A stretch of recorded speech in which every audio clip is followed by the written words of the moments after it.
I voted for the largest property tax relief package in Nebraska history. Property tax relief is important to every family, and I will continue to deliver more property tax relief to working families. This is Carolyn Bosin, and I am asking for your vote on May 14th.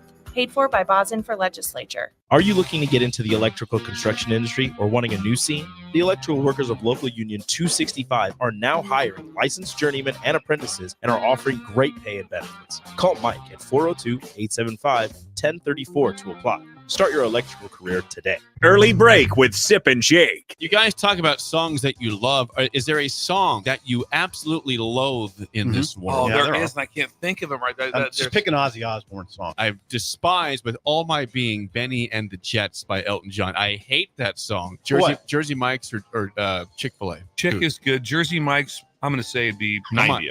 Come on, 90. Bill. Early break with Sip and Jake from 6 to 8 every weekday morning on 93.7 The Ticket. Are you looking to get into the electrical construction industry or wanting a new scene? The electrical workers of local union 265 are now hiring licensed journeymen and apprentices and are offering great pay and benefits. Call Mike at 402-875-1034 to apply. Start your electrical career today. In every office, there's two types of people. There are those who bring in bagels and those who eat the bagels that someone else brought in. Everybody likes the first person. Be that first person. Weekday mornings at 7:30, you have a chance to win a business box of bagels from Bagels & Joe. All you have to do is shut up, Sipple. 2 questions for you, 2 for Sip. Win and the bagels are yours. Lose, well, you don't want to lose. You lost Monday. You lost Wednesday. You're a loser. Shut up, Sipple. Weekday mornings at 7:30, brought to you by Bagels & Joe. Coming at you live from the heart of Lincoln, America. This is Old School, sponsored by the Mercado by Certified Piedmontese. Broadcasting veteran Derek Pearson. When you find something that moves them, that makes them smile, celebrate it.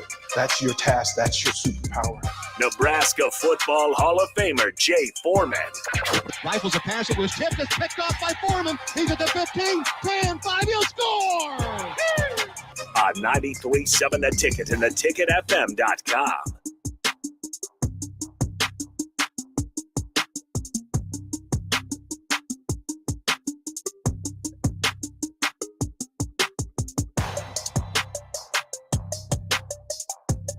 Welcome into Old School on 93.7 The Ticket and theticketfm.com.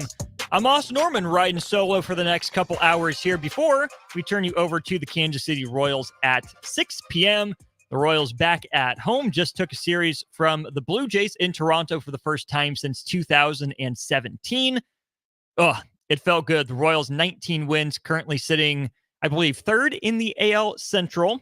And maybe second in the AL Central right now. Third best odds to win the division right now as you look at Baseball Reference's playoff predictor. 6 o'clock pregame, 6:40 first pitch as the Kansas City Royals host the defending World Series champion Rangers. Until we get to that point, I would love it if each and every single one of you was involved with today's show. If there is something on your mind, sports related or otherwise, hit me up with it. It's Friday. Let's have a good time. Let's enjoy our last couple hours here before the weekend. Send in any thoughts, any questions you might have to 402-464-5685. Whatever it is you send, we'll get to here over these next couple of hours. Might have a check-in from Jay Foreman at the top of the 5 o'clock hour. Other than that, it's me. It's my thoughts, and hopefully it's your thoughts as well. Text line to mention brought to you by Starter Heyman Jewelers, as well as our video streams, Facebook, YouTube, Twitch, and Twitter up and rolling for you. If you leave a comment there, I have access to those as well. So wherever it is you're tuned in, I know there's something on your mind. I know you've got questions. I know you've got thoughts. Would love to hear what they are. Would love to go back and forth with you and see if we can't get to maybe the right answer, or as DP would always say, get to the right question. Mark in Holland, we'll start with you. You chimed in at the end of On the Block. Don't want to let your text or comment go to waste here. He says, it was the Pacers versus Knicks Eastern Conference Finals in the late 90s that made me and others wonder about NBA refs. It had never crossed my mind before, and I didn't even have a dog in that fight. It seemed clear the league wanted the Knicks in the finals. Aha. Mark, you might be onto something. That Pacers-Knicks Eastern Conference Finals, yes, that's a big one. Maybe the bigger issue for most people was the Patrick Ewing lottery. I believe it was the 84, 85 NBA draft lottery, where allegedly, the New York Knicks envelope was frozen. So when it was put in the bowl, I believe it was it Commissioner Stern that was drawing at that point? Whoever it was drawing the envelope out of the big old fish bowl would be able to tell. So yes, there was some fishy officiating in that series, and I know you're not alone in wondering if, the league wanted New York in those finals specifically. But even before that, with the frozen envelope, and now it's the weighted or unweighted ping pong balls that will drop first or not drop potentially. There's all sorts of conspiracies in the NBA. The reffing thing goes through to Tim Donaghy in the early 2000s. The Kings and Lakers series in 2002 is certainly under some scrutiny. And if you listen to On the Block, you'll hear Strick bring this up, pretty much every time we talk about the Lakers, their free throw disparity and just how many more free throws the Lakers have shot than, teams 2, 3, and 4 with the biggest free throw differentials. I don't want to put my conspiracy hat on. I don't want to blame evil or malice when simple incompetence will do. That's my general gut reaction. But man, sometimes there are those situations, like with the Pacers Knicks, like with Patrick Ewing, that make you wonder. And shoot, even seeing Victor Wembanyama's reaction to not, going to Houston in this last NBA draft lottery.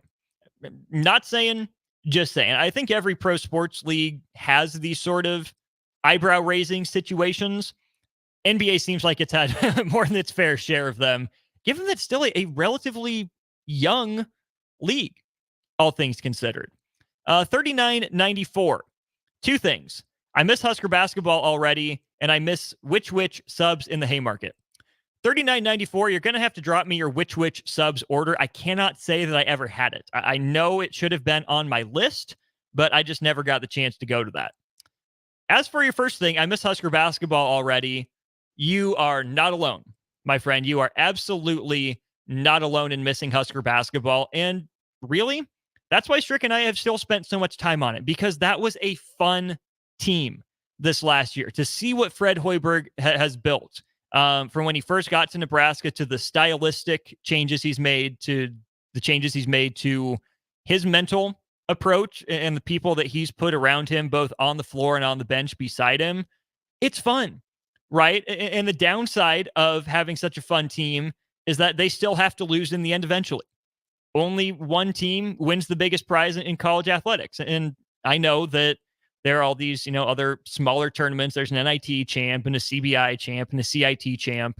But this year was different for Nebraska basketball, where it wasn't, well, hey, maybe this is the year, hoping against hope, dreaming on a dream. This team proved from the get-go it was an improved basketball team. It was a good basketball team. And there were so many fun personalities, right? That's why I think you miss Husker basketball already. You miss big bouncy hair, energetic, athletic Josiah Alec. You miss calm, cool, collected, smooth operator Bryce Williams. You miss maybe the best show in college basketball in a locked-in Keisei Tominaga, a guy that was good for fireworks every night. You miss the dog in Jawan Gary, who maybe not single-handedly won the game, but certainly single-handedly swung the game for Nebraska down in Manhattan. That was one of the best individual performances I've seen. It started off with the X Factor Rink Mass going off for, I think, 12 points in the first 10 minutes or so. And then Rink cooled down.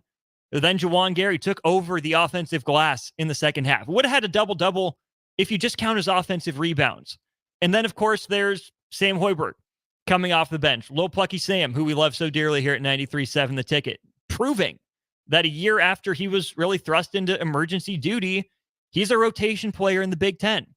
And then CJ Wilcher, who helped Nebraska beat Purdue and Wisconsin. The CJ story, right? Starting at Xavier, coming to Nebraska, being a starter, getting moved to the bench, persevering and carving out a role in a niche. Yeah, there were so many fun, great personalities on this Nebraska team. And that's really just the rotation right there. There's a lot to look forward to for Husker basketball.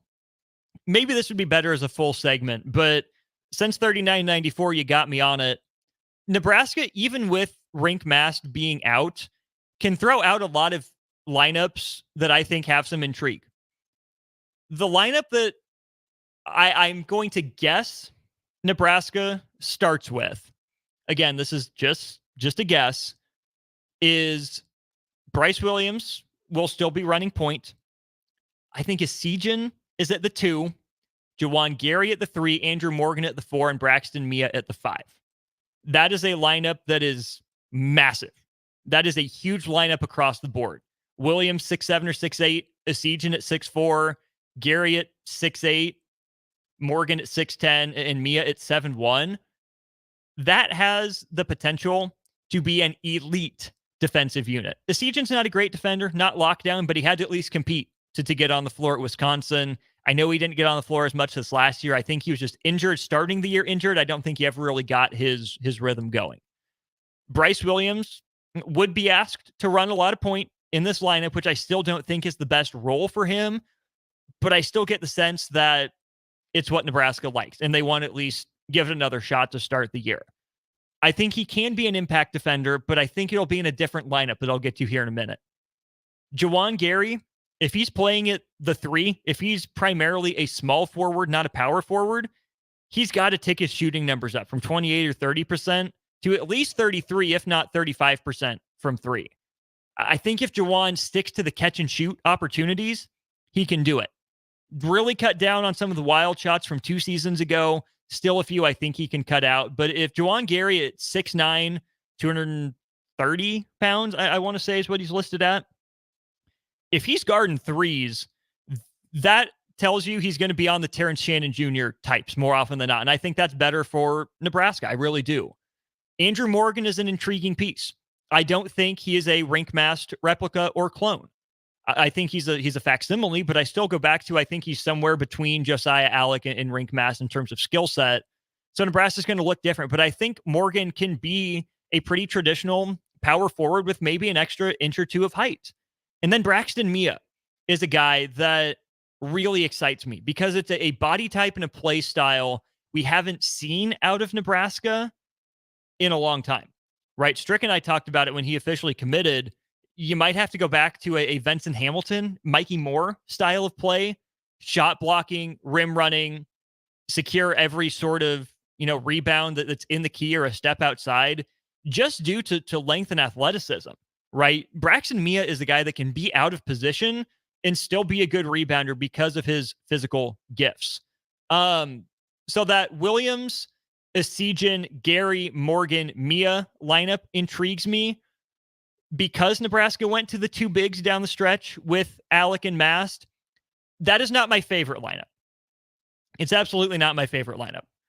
The lineup that I would like to see more often is Raleigh Worcester running the point. That's a guy who has averaged 9, 5, and 5 for his career, mostly at the Power 5 level. Started at Utah State, moved up to Utah. His numbers have been incredibly consistent. No, Pac-12 basketball isn't the best. There's still some really good guards he was going against. So for a guy to average 9 points, 5 rebounds, and 5 assists for a couple years at the power level, that's a guy that I think is going to be in the discussion to start. And I want him to start in my ideal lineup because he takes pressure off of Bryce Williams, who came to Nebraska with the reputation of being able to score the basketball, which he did last year, shot it really well from 3, really for all the ball handling he was doing.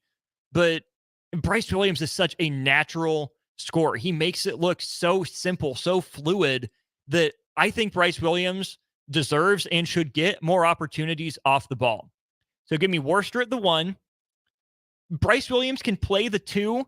My flex spot is between Esijan and Griffiths. Gavin Griffiths, the Rutgers transfer. Esijan has more starting experience in the Big Ten. All freshman team, got his fair share of starts as a freshman. Was banged up, like I mentioned before, last year at Wisconsin. Esijan's been around the Big Ten for a couple years. I think Nebraska could use him as a secondary ball handler, not really a true point guard type, but if a big man gets a rebound and they outlet to Esijan, you feel fine about it with him at least starting your transition opportunity. then if it's a Sejan, he's at the 2, Williams is at the 3. If it's Griffiths, that's a 6'8" guy who can stretch the floor. I know that his numbers don't back that up if you just look at his Rutgers or Sports Reference page. But Gavin Griffiths was a top 40 recruit in his class. And I think if Rutgers kept him around, he would have been a perfect complementary piece to Dylan Harper and Ace Bailey. He enters the transfer portal, and I think at his height, he can shoot it from range, from a couple feet behind the line, with considerable ease. I think that he can be a good positional rebounder. He has to be a competitive defender. He wouldn't have seen the floor for Steve Peichel if he wasn't at least credible and capable. So he can add more length on defense. He can add more length in rebounding, and he can space the floor. Whether that's sticking him in a corner, running him off of action like CJ Wilcher, or shoot. If you run a pick and roll between Bryce Williams and Gavin Griffiths, I'm not mad in the slightest. So the first 3 players in this lineup are Raleigh Worcester, Bryce Williams, either Connor Essegian or Gavin Griffiths. Juwan Gary at the 4 intrigues me to no end. I still think that is the best position for Juwan Gary, especially if his outside shot isn't going to improve. If Juwan Gary's the 4, you can play small, you can spread the floor because he's at least a semi-credible shooter, but you can also stick Juwan in the short corner, in the dunker spot. So you can get a guy going downhill, nice little drop off to Juwan, nice little lob over the top to him, just taking one step and exploding. And if Juwan is your 4, sure, some teams are going to take him down to the post, and that's not his strong suit. But Juwan Gary is going to be more athletic than at least 2/3 of the other power forwards that Nebraska faces. So if Nebraska is going to have the 5th player in this lineup be Braxton Mia, Nebraska can get incredibly aggressive on the defensive end, try to jump passing lanes, try to get steals, and create easy points that way. That's something Strick and I agree that they need to do more of next year. And then, like I said, at the 5, I like Mia at the 5 just because he's different. I think that athletic element is something Nebraska was lacking. And I think if you look across the Big Ten, this is a year Braxton Mia can dominate in his role. Maybe not put up numbers to be a first-team All-Big Ten guy, maybe not even honorable mention, but I think Braxton Mia can be an impact player, a glue guy for Nebraska if he starts. But if it's Andrew Morgan at the 5, Nebraska will need to have a top 15 offense in the country. And I think it could, because if it's Worcester and Morgan running pick and rolls, Morgan can pop. He can roll basically equally credibly. Worcester has great feel out of the pick and roll. Bryce Williams, I think there's another gear for him to unlock there. Juwan Gary, if you don't want him to sit outside and settle for jumpers, and he's, like I said, sitting in the short corner, or he's your screener rolling to the rim, that's exciting. Floor spacing with the Sejan and Griffiths around that, Nebraska could cause some problems offensively for other teams. Now, I think Nebraska and Fred Hoiberg, what they will end up doing is lean into this defensive identity, because that's really what the program has been remade on. But I hope that there are games that Fred Hoiberg goes back to his roots as an offensive mind. I hope Fred gets deep in his bag of tricks, and Nebraska is going to get in a shootout with the team at some point again, this coming season. In a game like Nebraska's playing against, say, Texas A&M in the NCAA tournament, Nebraska didn't have enough defensive options to stay in front of and limit Texas A&M. In that case, you need to lean into a lineup with firepower like the one I just threw out there. The wild card for me, Nick Janowski.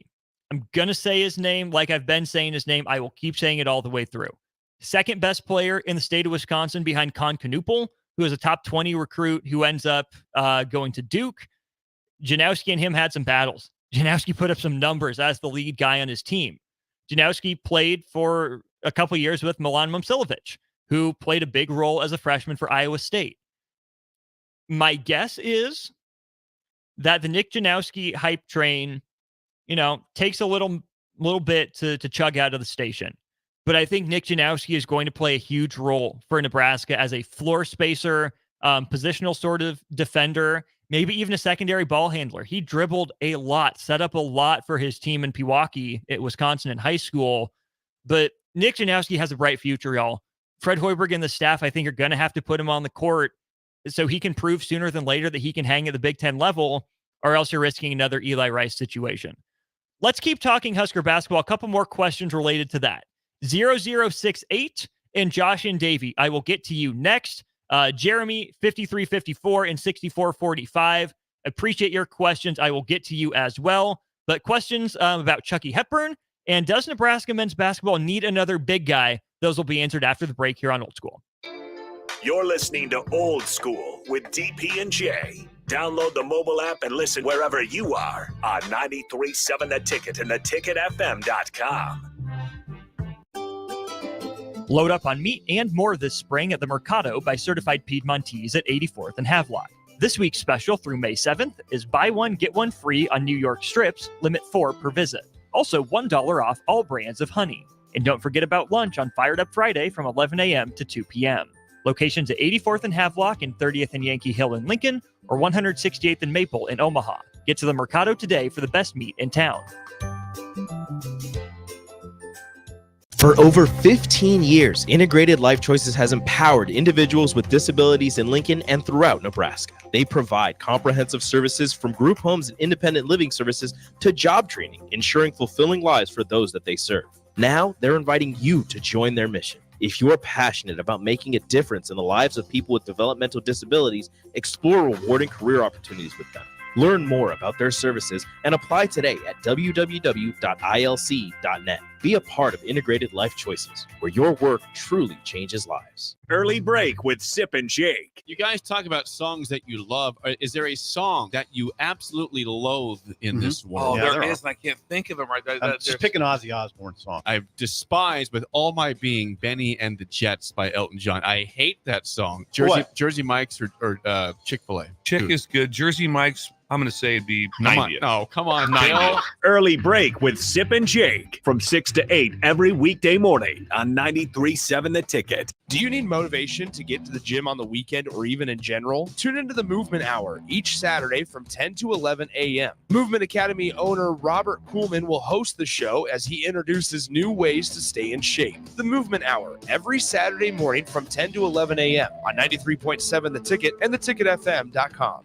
At Southeast Community College, community is our middle name. Our continuing education classes offer personal interest, traffic safety and licensing, online learning, and adult education classes across Southeast Nebraska, or online in your own home.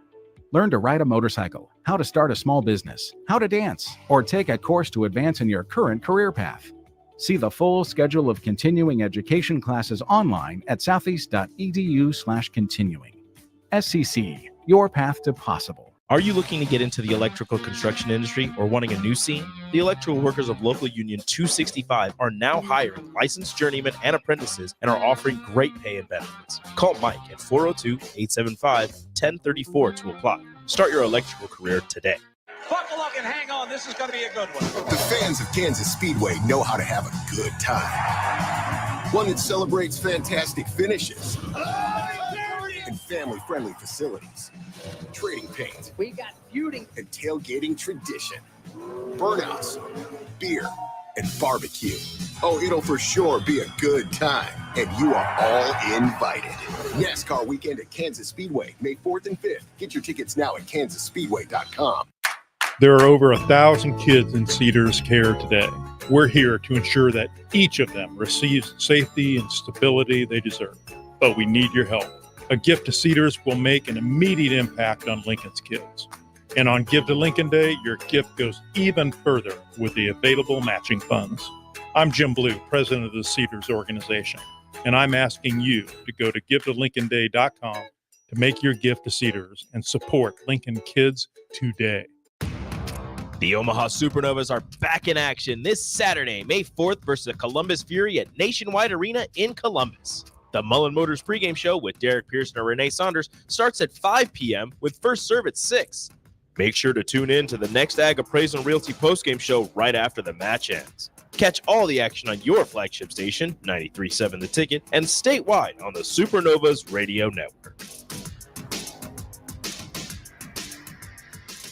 Hey, Husker Nation, Matt Davison here with 1890. It's an exciting time to be a Husker fan, and to keep that momentum going, we need your help. Nebraska has always been a leader in college athletics, and we're doing the same through name, image, and likeness. NIL is a unique opportunity for every Husker fan to have a direct impact on the success of our programs. Through 1890, 100% of your contribution goes to the student athletes. So go to 1890nebraska.com, choose your sport, become a member, and help the Huskers recruit and retain the best. Go Big Red. Hey guys, Jake Sorensen here from Early Break. The garage door at our house has been needing replacement for a couple years, and a few months ago, we finally did something about it. Steve's Garage Doors and Services was great through the whole process in providing options and also going to the next level to get a door that was approved by our HOA. And best of all, the removal of the old door and installation of the new door was done smoothly with no issues. Call Steve's Garage Doors and Services today at 402-480-2840. Back to old school with DP and J on 93.7 The Ticket and theticketfm.com. Old School rolls along, brought to you by the Mercado by Certified Piedmontese. Every type of meat, every type of cut. Check them out. 2 Lincoln locations, 84th and Havelock and 30th and Yankee Hill in Lincoln, as well as 168th Street in Maple up in Omaha. Welcome back to Old School. I'm Austin Oerman with you from 1040 O Street. Mill location open for another 24 minutes. If you're off of work, need a cup of coffee for your drive home, stop in, wave at me through the window. Would love to see you here as I'm solo in studio. And hey, again, if there's anything on your mind, whether it's sports related or not, fire it off on the text line, 402-464-5685, or on our streams brought to you by Starter Heyman Jewelers, Facebook, YouTube, Twitch, and Twitter, all available for you. Back to your questions here. 0068 asks, Whither Chucky Hepburn? Chucky's at Louisville. How about that? Chucky Hepburn transfers from Wisconsin to Louisville. And y'all, I really like what Pat Kelsey is building in year one. Comes to Louisville by way of the College of Charleston. Yes, the team that Nebraska beat in baseball. Pat Kelsey was the head coach of their men's basketball team. They've been frisky. They've been fun out there in the Colonial. I really like the style that Pat Kelsey plays. He brings his best player from that team with him in Rain Smith. He's an Australian shooting guard, 6'2", just shy of 200 pounds. Knockdown three-point shooter. Shades of Jimmer. He's not going to have a moment that big, but that's the comp that I come up with, Shades of Jimmer. So Chucky will run the point for Louisville. Smith will probably be the 2. But there's a lot of really interesting pieces there. James Scott, who was a center at 6'10" for Charleston, also follows his head coach to the Ville. He picked up a commitment from Ali Khalifa, who played for Mark Pope at BYU. Kentucky didn't really go after him. I don't know how seriously they were in the mix for Ali Khalifa. He really faded down the stretch. There's more potential than production right now, but I still like that get for Louisville because I think there's another gear in him. You look at Abubakar Traore, who transfers from the Beach to Louisville. Traore, really solid player, 6'6", 194, athletic, decent stretchability. You can always refine the jumper there, can handle the ball a little bit. I think that can be a really good 3-and-D piece for Pat Kelsey in Louisville. You add Javon Hadley from Colorado. You add Corin Johnson from Washington. But the big get for Louisville, for me, Terrence Edwards Jr. Get familiar with that name. He was, for my money, the best player on the James Madison team that knocked off Michigan State to start last year. He's a 6'6", 190-pound, listed as a combo guard. So kind of like Bryce Williams, you can play him at the 2 and at the 3. Terrence Williams Jr. shouldered a lot of load. As again, for my money, the best player on that James Madison Dukes team that made the NCAA tournament. Did lose in the round of 32 to Duke after beating Wisconsin. Terrence Edwards Jr. is legit. Definitely keep an eye out for him. So that's where Chucky Hepburn ends up going. Not the headliner of that transfer class for my money, but definitely a really solid class for Pat Kelsey in year one. Josh and Davey, your question. Do we still need to get another big? I'm worried about injuries. Understandably so, Josh and Davey, especially after Rink Mast announces yesterday he will miss the 2024-25 season with surgery, right? Yes, Rink Mast had the in-season surgery. Wasn't enough. He played through it. He gutted it out. He's getting another procedure. I'm going to assume on the same knee. Maybe it's a different surgery. We don't have clarity on that necessarily. But with Rink Mast out, Nebraska's big man depth right now is Andrew Morgan, who is the first transfer that signed with Nebraska. You have Braxton Mia, who signed with Nebraska just earlier this week. And then a bunch of who knows with Blaise Keita off the team. He transfers again. With Matar Diop transferring out to Loyola Marymount. And then with Rinkmast's injury, Nebraska did just yesterday get a preferred walk-on commitment from a young man by the name of Justin Bolus. He played last season at the JUCO ranks. Now, Nebraska hasn't had a lot of success dipping back into the JUCO ranks. That's where Blaise Keita came from. You have Gervais Green coming from the JUCO ranks out at Western Nebraska. So you're always a little hesitant at guys making the jump from the JUCO level. They're still in the running for Noah Boyd, who was out at McCook Community College. He had a Baylor offer, but backed out after some coaching staff shakeup. Not Scott Drew, he stayed there, but some assistant coaching staff shakeups there. That's a 6'10", 6'11" guy. Good touch, good timing. Still a little bit raw, but put up some really nice numbers for McCook this last year. Nebraska, I believe, is still in on him. But Justin Bolus played at SEC last year.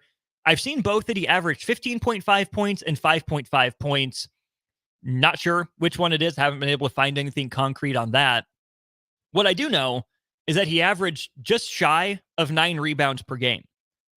That's incredible. That's a young man who at 6'9", 240 has the body for the Division I college game. I'm sure would take some time to adapt to the Division I level in a Fred Hoiberg level of system. But there's depth for you as a preferred walk-on, a guy that played at Southeast Community College. You average 9 rebounds a game. A lot of that is effort, positioning, hustle. I think that could translate. So maybe there's a depth option. But just within the last hour, there are reports out of CBS Sports, specifically their insider, John Rothstein, who I still have a bone to pick with him. His big thing is we sleep in May, and he's already tweeted out 2 big pieces of Nebraska news in May. First, that Nebraska men's basketball will be playing in the Diamond Head Classic out in Honolulu, Hawaii, most likely over the week of Christmas. So look forward to that, Husker fans. And hey, if there are any sponsors out there who appreciate the work and the analysis that Strick and I do during On the Block, reach out to us here on the text line 402-464-5685 if you're interested in sponsoring a trip to Hawaii. One sponsor, if you're willing to come through with all of that, that'd be fantastic. But small donations from all of you, small amounts chipping in to send Strick and I to Hawaii over Christmas to cover Nebraska basketball, we would be forever grateful. But John Rothstein, just an hour ago, said UCLA transfer Burke Boyek-Tensel is receiving interest from several schools. And the first school that he lists, Nebraska. Now, who is Burke Boyek-Tensel? He is from the country of Turkey. He's 6'9", 245 pounds, played at UCLA this last year. Didn't carve out a super consistent role, 26 games played out of mid-30s for UCLA, 16.3 minutes per game, 39% shooting from the floor, 30% from 3, 63% at the free throw line, on his way to averaging 4.5 points and 2.5 rebounds per game. Average just under half an assist, half a block, and half a steal per game. So good for about a block and a steal combined every other game. Interesting ad, decently sought after recruit who spent a year under Mick Cronin. That's a really solid coach at a blue blood program, right? The lights wouldn't be too big for him, but he's 6'9", 245. I liked the idea of Igor Milicic coming to Nebraska as a 6'10 floor spacer, but I think Milicic would kind of been caught in between, where with his height, you want him to play the 4, but his game probably fits the 3 a little bit better. I think Boyek-Tensel would definitely fit more of that traditional power forward 4 role. Not quite tall enough to play center, at a pretty lanky 6'9", 245, but you can see the outline of a guy that can get in a solid strength program, put on some weight, hold his own in the post, decently athletic, all things considered. Obviously can dunk pretty well. Not the best sliding his feet on the perimeter, but can do it capably in a switch if he has to. And again, high major experience, played under Mick Cronin. That's a big deal. If Nebraska ends up landing Burke Boyek-Tensel, I think he fits in some long-term plans as well. So there's the depth, Josh. Not overly inspiring, not a whole lot there. Obviously, having Rink Mass, I think, would have been the preferred outcome and solution for Nebraska. But I don't think Nebraska has bad options waiting in the wings. Still lots to get to here on the text line, 402-464-5685. We'll take one more break here in hour one of Old School. Get to a couple more texts here before the top of the hour. Don't go anywhere. This is Old School on 93.7 The Ticket. Watch Old School live on Facebook, YouTube, or Twitch. Old School with DP and J on 93.7 The Ticket and theticketfm.com. 2024 wheat harvest is upon us, agriculture at its finest. Schemper Harvesting is a custom harvesting operation out of Holdridge that is starting to build a crew for the 2024 season that harvests crops from Texas to Montana starting May 15th. Drive trucks from field to market and operate combines and tractors pulling grain carts. Room and board is provided with a competitive wage. Take an adventure and join them for the upcoming harvest and do something others wish they would have done. Call JC at 308-999-2973 or apply online at schemperharvesting.com. Spring often marks the beginning of severe weather, which can lead to power outages. LES wants you to be prepared before the storm.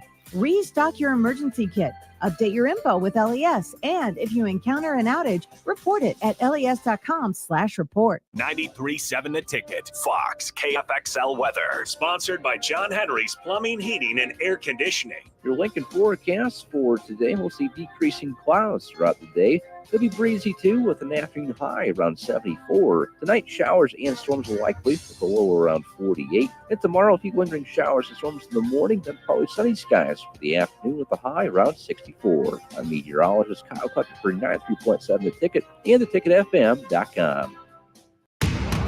The Omaha Supernovas are back in action this Saturday, May 4th versus the Columbus Fury at Nationwide Arena in Columbus. The Mullen Motors pregame show with Derek Pearson and Renee Saunders starts at 5 p.m. with first serve at 6. Make sure to tune in to the next Ag Appraisal and Realty postgame show right after the match ends. Catch all the action on your flagship station, 93.7 The Ticket, and statewide on the Supernovas Radio Network. Ironhide Construction is a Nebraska-based general contracting and steel construction firm. Their expert team is experienced in building innovative construction solutions across several industries. While they were previously known for their extensive experience in steel erection and metal buildings, they've continued to evolve over the last several years into a full-service general contracting firm. They take pride in their commitment to quality, cutting-edge technology, and having a passion for what they do. For more information about their services or to discuss an upcoming project, visit www.ironhideconstruction.com or call 402-420-4961.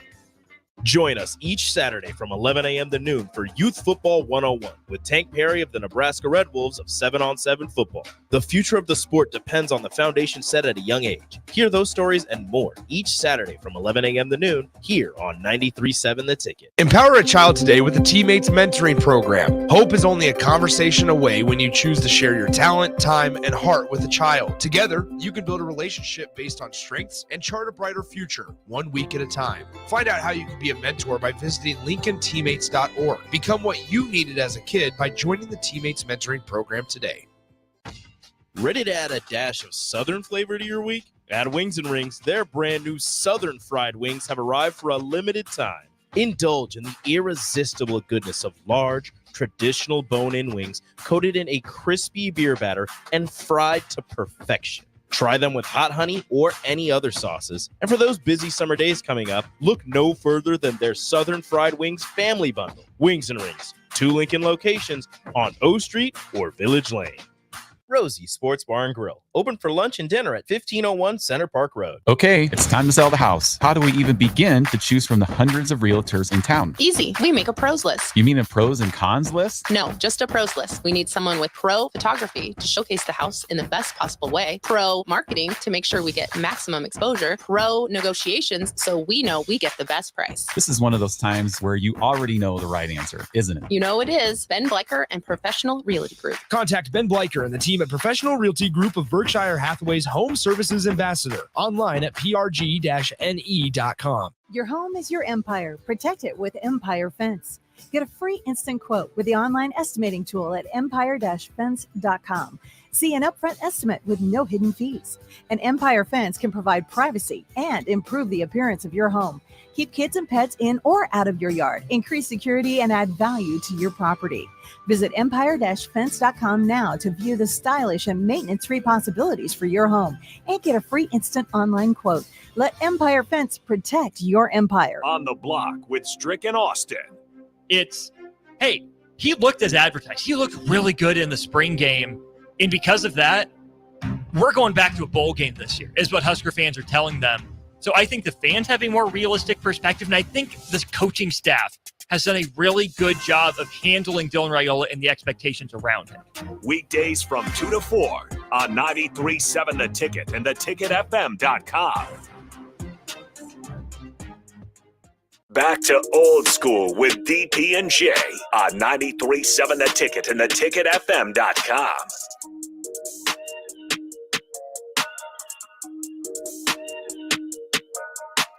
One more segment of Old School here in hour number 1. Rumor has it we'll hear from Jay Foreman sometime in the 5 o'clock hour, so stay tuned for that. Old School brought to you by the Mercado Certified Piedmontese. Back to the text line, still awaiting your texts and calls. Got a good list here. Keep them coming, though. What's on your mind as you drive home from work? What are you looking forward to in the wide world of sports this weekend? What are you looking forward to in Husker sports? What do you worry about in Husker sports? Let's talk it out. This is a safe space for you. Let me know. 402-464-5685. Jeremy on the text line. 13 days until the Salt Dogs home opener. How about that? I have not been out to Haymarket in so long. In fact, the last time that I was out at Haymarket Park would have been for BP with DP. I made my BP with DP debut. It didn't go terribly. Didn't go great. I was the same hitter that I always was. Slapped singles through the left side. My last one of the day, though, was a nice little line drive up the middle.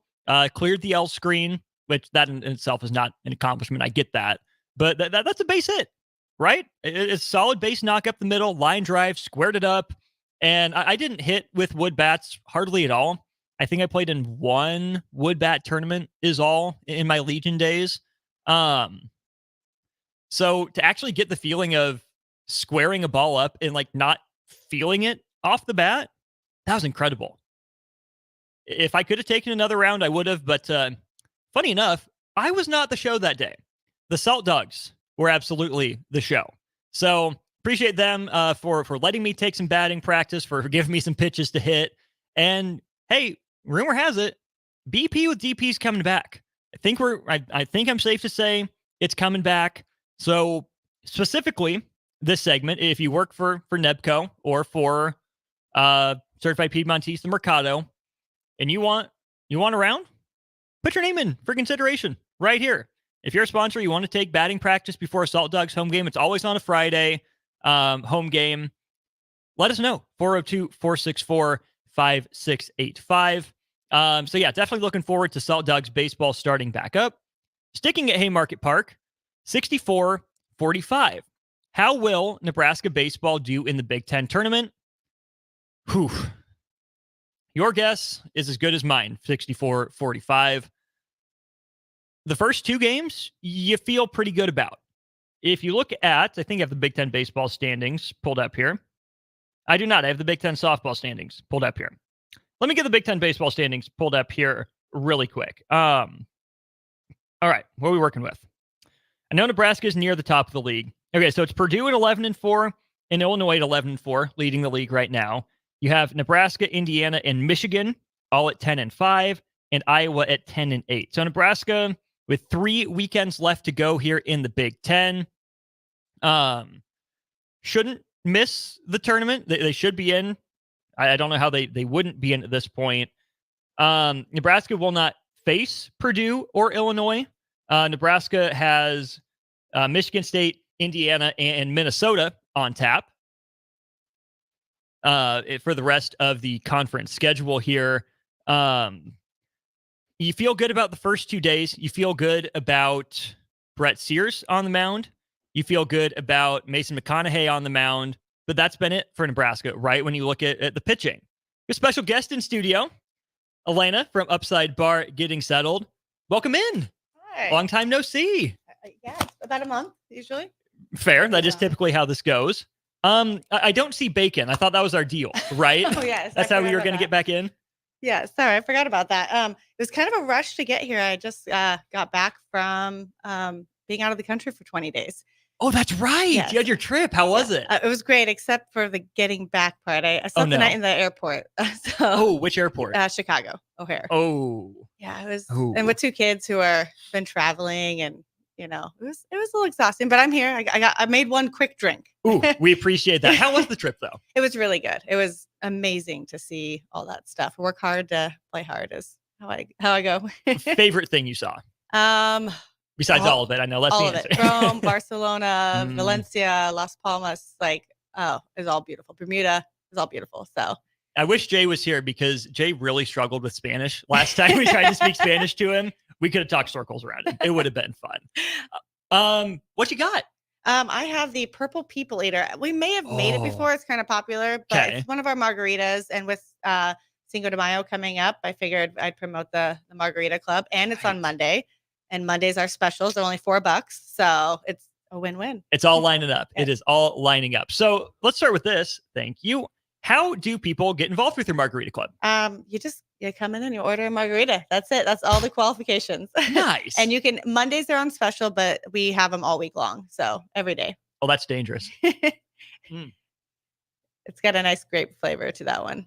It literally tastes like grape juice. Yep. Purple People Eater? Yep. That's one of the popular ones. So I can see why. I can absolutely see why. How many different margaritas do you have? Because it's like you go through it, and once you get through 10. Yep. Aha, I would have been 10. right. Yep. Yeah, they've got a spicy one on there. We got a mango one, a strawberry one, a lemonade one, a blue Hawaiian one. There's just lots. Yeah. Very one, nice. One with jalapeno. That's the burnt pineapple, the salty. No, yeah, burnt pineapple. That's that one. And there's salty Chihuahua is grapefruit, and so salty Chihuahua. Yeah, I mean Chihuahua is like kind of Spanish. True. Dog, I guess. True. So instead of a salty dog with grapefruit, that's the name of a drink. There you go. Salty Chihuahua with tequila. You said there's one with jalapeno though? Yeah, pineapple jalapeno on it, the burnt pineapple. Oh. And it's actually really, really popular. It's not too spicy. It's just if you want it extra spicy, we can muddle the jalapenos a little bit more, but it's got a nice little after zing to it. So what's the pineapple to jalapeno ratio? Definitely more pineapple. You just need that little jalapeno. Like it's only like a couple slices of fresh jalapeno with it is all it needs. And then it gives you just that, like I said, that nice little, sometimes you do get a little bit spicy jalapeno though. Jalapenos are unpredictable. You do not know what you're cutting into. I don't know if you've read the same thing, but I read a couple weeks ago that Texas A&M is to blame for jalapenos getting less and less spicy.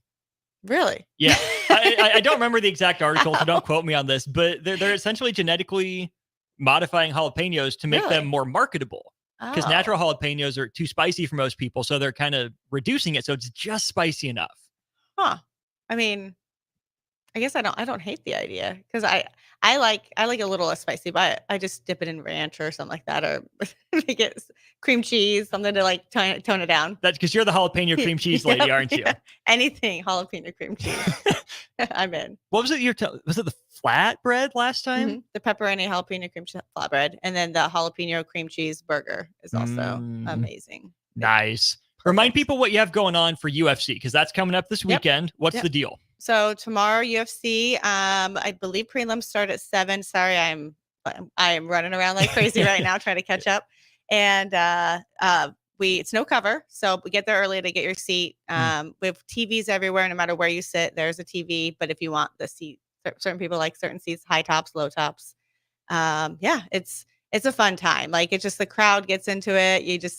I'll probably be in the kitchen cooking, and As you do. I like to hear the like like you just know, and then I got to run out and see what happened. So it's exciting. That's awesome. I think it's been a while since you've asked. Social media. Where's the best place to track you guys and see what's going on? I know that I need to get on probably Instagram a little bit more and TikTok. I think no, not TikTok. What's the other one? Oh, Twitter. That's it. Yeah, sure. That's where I am. That's my favorite. So I never use them, but my Facebook is always updated for sure. Like I I hate to say yeah, that's just the one it's easy. The websites I have usually updated really well too. Perfect. But definitely Facebook. I'm always posting about karaoke nights and things like that. So any good karaokeers in recently? We always do. I don't know. Some of it are people that I know that come in, and others are some of the followers of the guy who does the karaoke. And it's just there's no way I could get up there and sing because it's too good. Like no, but everybody's welcome. We have all varieties of singers, but there are some really, really good singers that will just wow you. So I didn't know karaoke guys could have roadies. They definitely do. That's insane. Oh, if they're good. Like Manuel from Elite Karaoke, he's amazing. Like he has followers. So it's awesome. He's great. That's incredible. If people are interested in karaoke, UFC, your specials, give them your address where you're located. 2801 Pine Lake Road, next to Jersey Mike's in that strip mall there by Red Robin. So perfect. UpsideBarLNK.com is the website, and it looks like the Upside Bar LNK on Instagram is what I'm seeing. I assume it's just search the Upside on Facebook. You'll find it. Oh yeah, for sure. Perfect. Give them a follow. Go check them out. UFC this weekend. Happy hour 3 to 6 Monday through Friday. Definitely check them out. 2801 Pine Lake Road. Up against the top of the hour. We'll take a break. Elena, thanks for coming in, running around. Appreciate it. More old school when we get back. You're listening to Old School with DP and J. Download the mobile app and listen wherever you are on 93.7 The Ticket and theticketfm.com.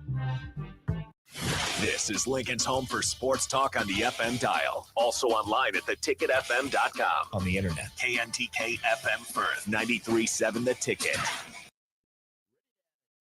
Southern flavor to your week? At Wings and Rings, their brand new Southern fried wings have arrived for a limited time. Indulge in the irresistible goodness of large, traditional bone-in wings coated in a crispy beer batter and fried to perfection. Try them with hot honey or any other sauces. And for those busy summer days coming up, look no further than their Southern Fried Wings Family Bundle. Wings and Rings, 2 Lincoln locations on O Street or Village Lane.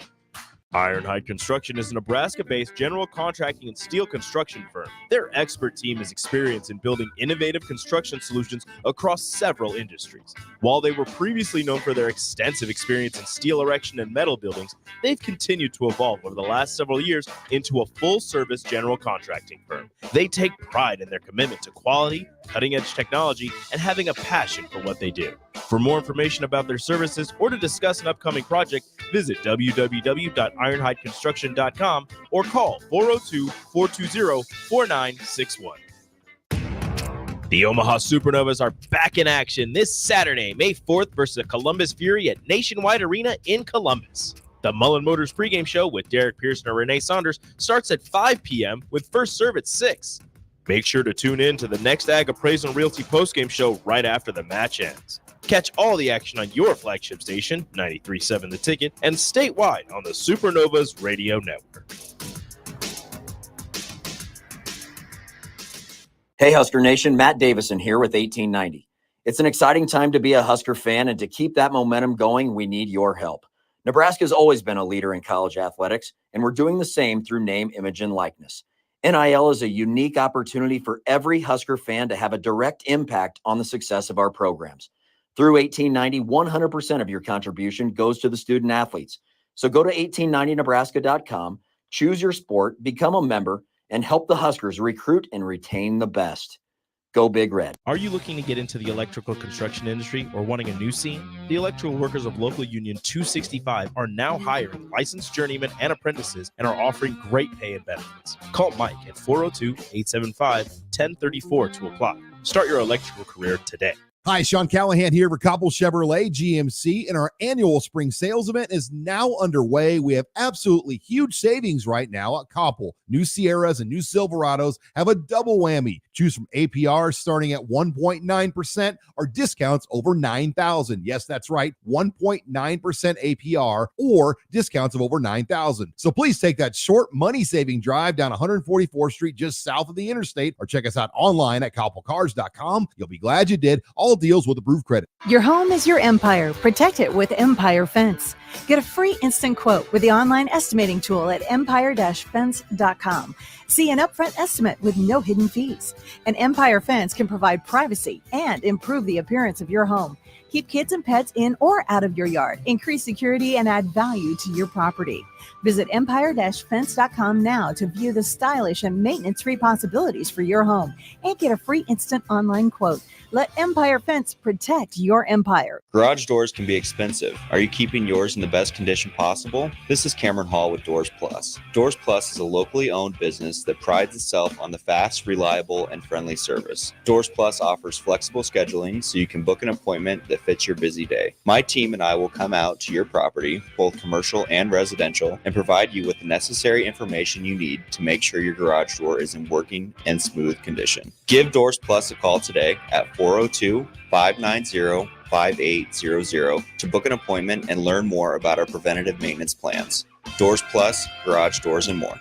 Join us each Saturday from 11 a.m. to noon for Youth Football 101 with Tank Perry of the Nebraska Red Wolves of 7-on-7 football. The future of the sport depends on the foundation set at a young age. Hear those stories and more each Saturday from 11 a.m. to noon here on 93.7 The Ticket.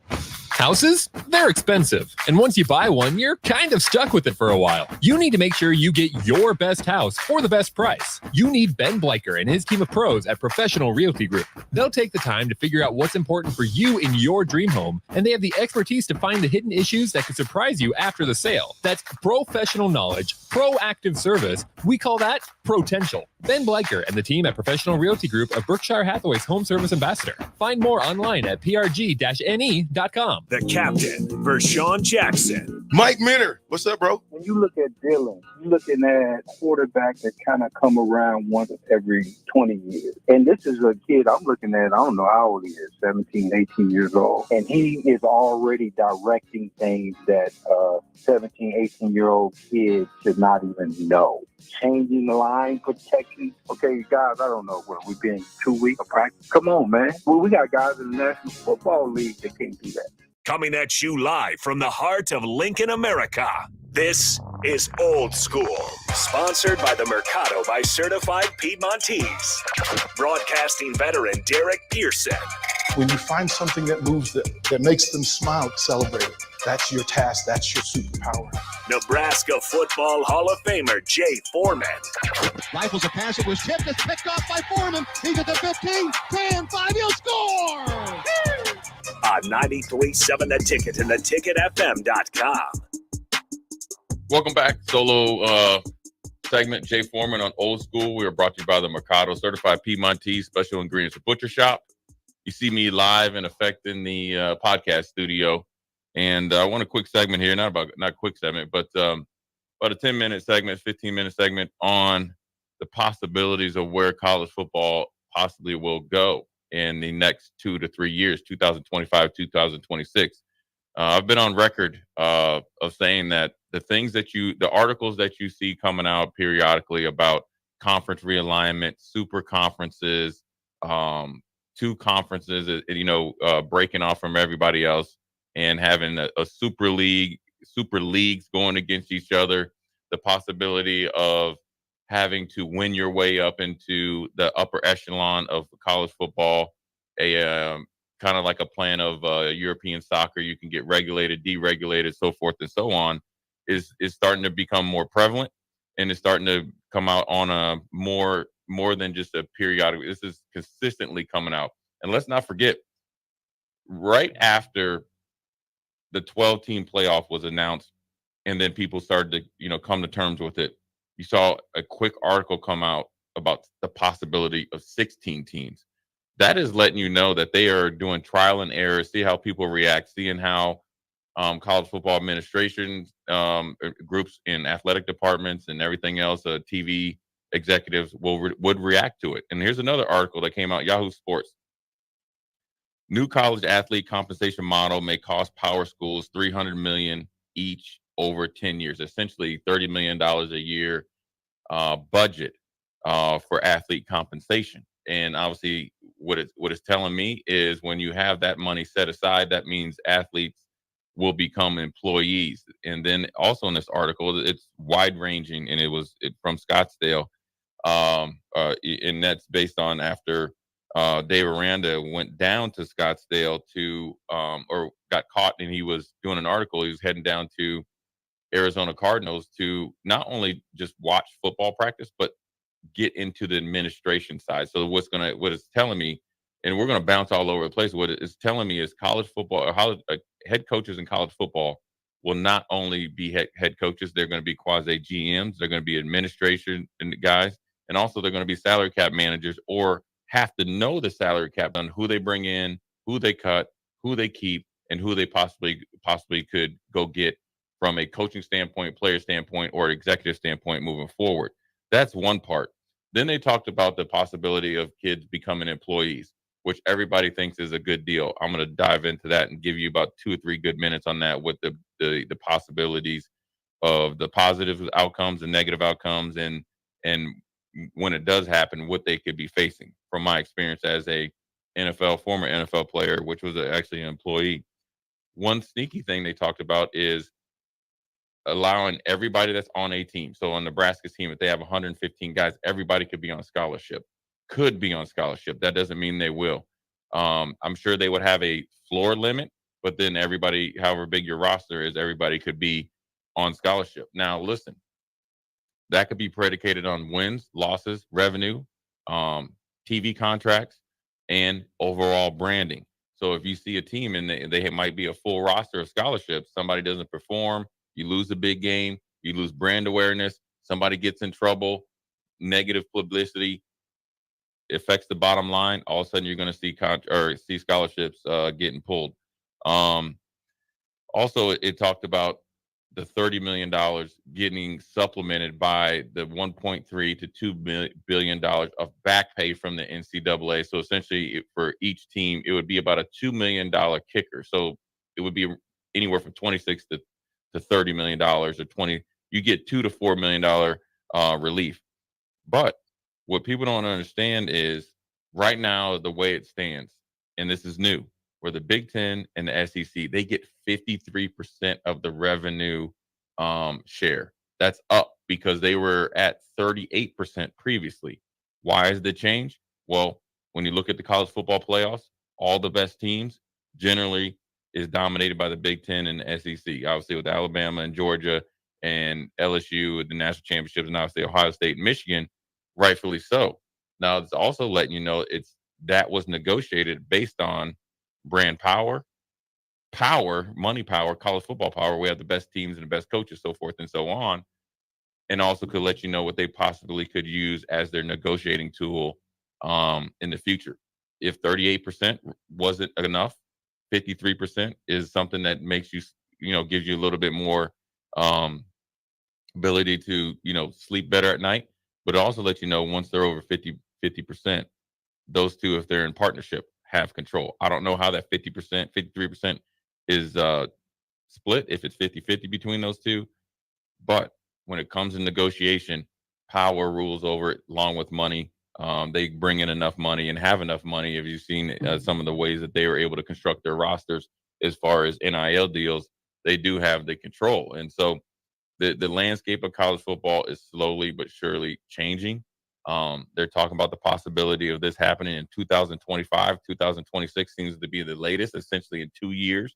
If it's 2025 or 26, I'm here to tell you, flipping it to where athletes are employees into this type of model in any form or fashion in 2 years, it's not going to work out well.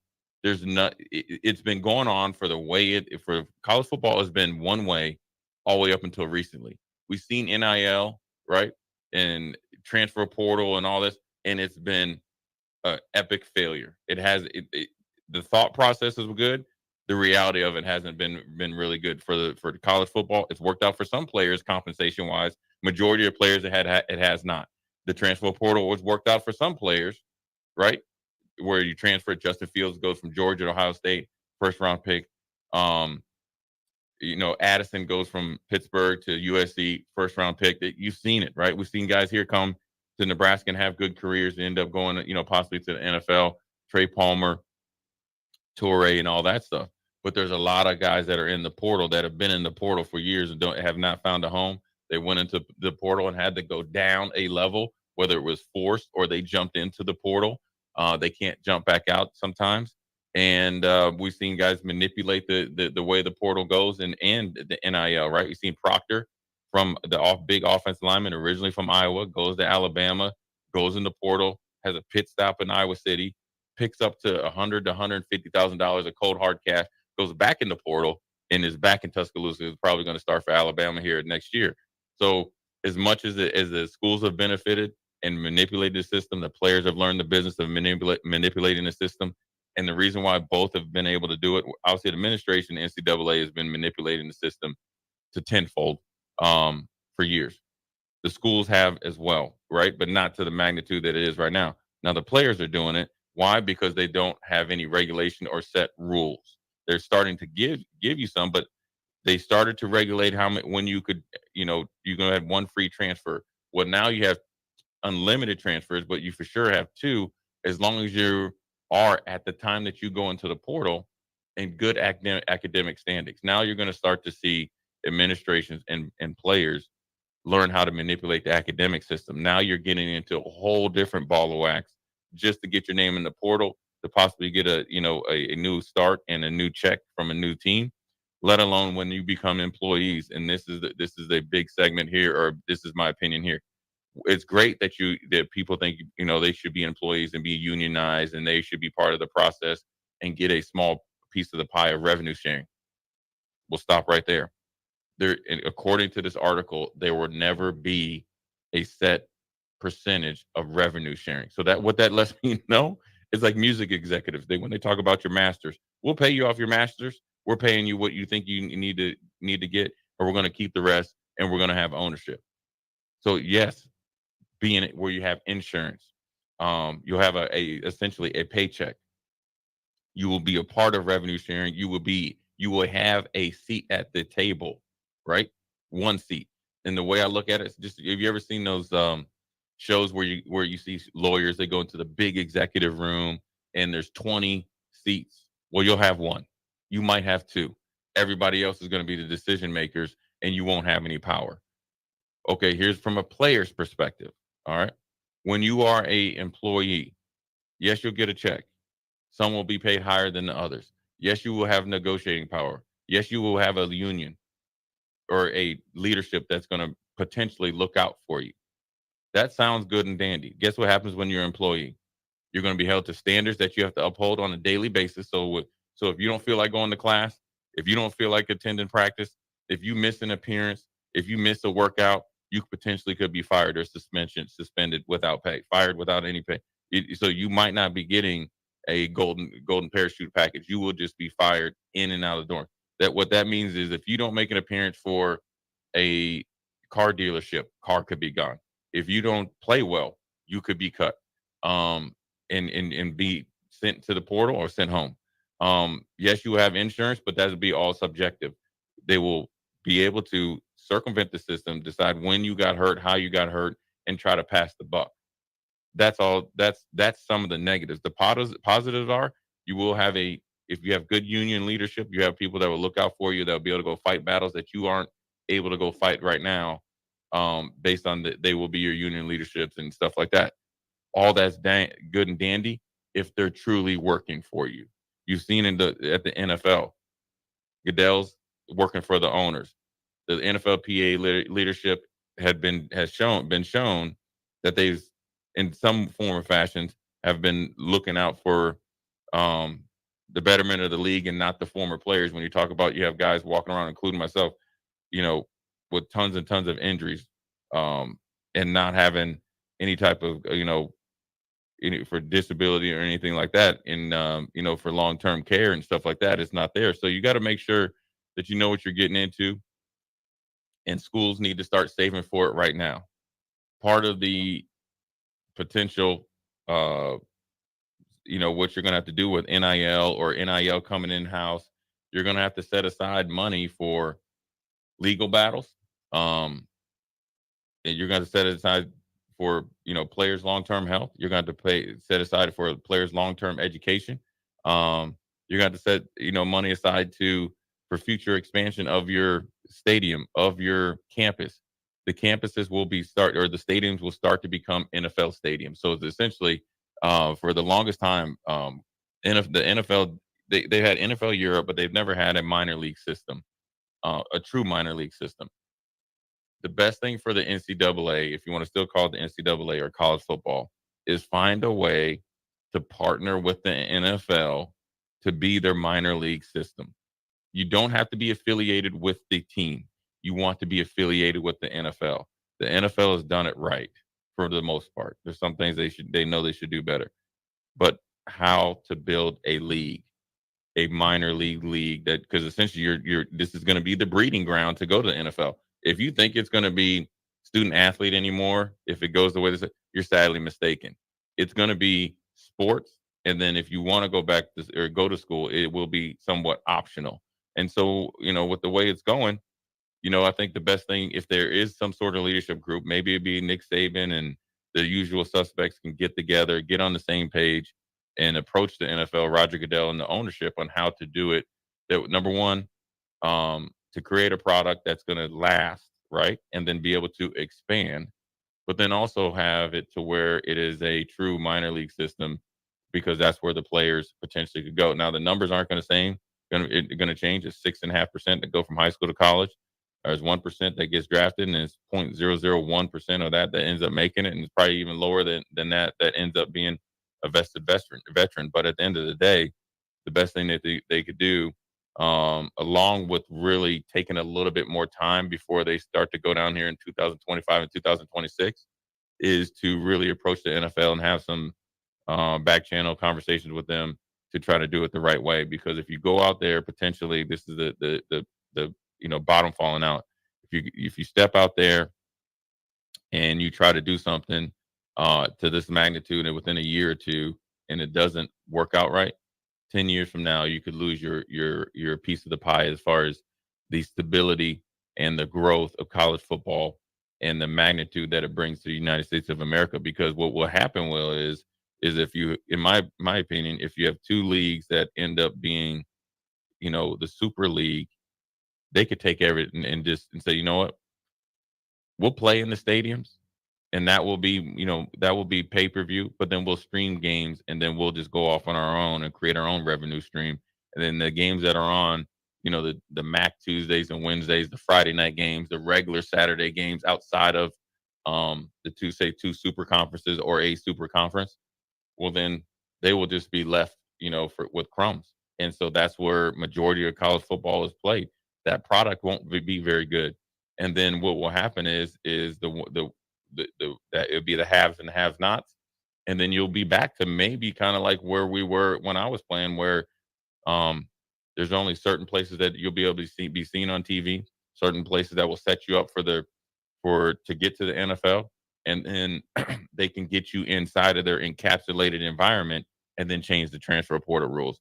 So this is all what if, and this is who knows if I'll be alive and kicking by then. But that's my thoughts on this article here. It came out on Yahoo Sports. I'll probably tweet it out, or we'll have 93.7 The Ticket and Austin Oerman and the Old School social media tweeted out. But I want to give my opinion on this Friday. I thought it was very interesting. I'm going to dig in more to it and talk even more on it next week as well. But this is Old School, Jay Foreman Solo Edition, brought to you by the Mercado, certified Piedmontese, special ingredients butcher shop, 84th and Havelock, 30th and Yankee Hill, 168th and Maple up there in the O. We're going to take a quick break and come back with Austin Oerman. We'll be right back. Watch Old School live on Facebook, YouTube, or Twitch. Old School with DP and J on 93.7 The Ticket and theticketfm.com. It's the Elway Power Sports Customer Expo, May 10th and 11th. There will be giveaways and free food, half-price tires, and factory rebates as large as $2,500. Used inventory price to sell, parts and accessory specials too. Register for the John Elway football giveaway and get a chance in the money machine with a new vehicle purchase. Factory and aftermarket reps will be on site for the event. The Customer Expo at Elway Power Sports, May 10th and 11th, just south of I-80 on 27th Street. Hi, this is State Senator Carolyn Bosn. Education is a cornerstone to building a strong, vibrant community. I voted for the historic increase in funding for education in the legislature. As a state senator, wife, and mom, I believe Lincoln is a great place to work and raise a family.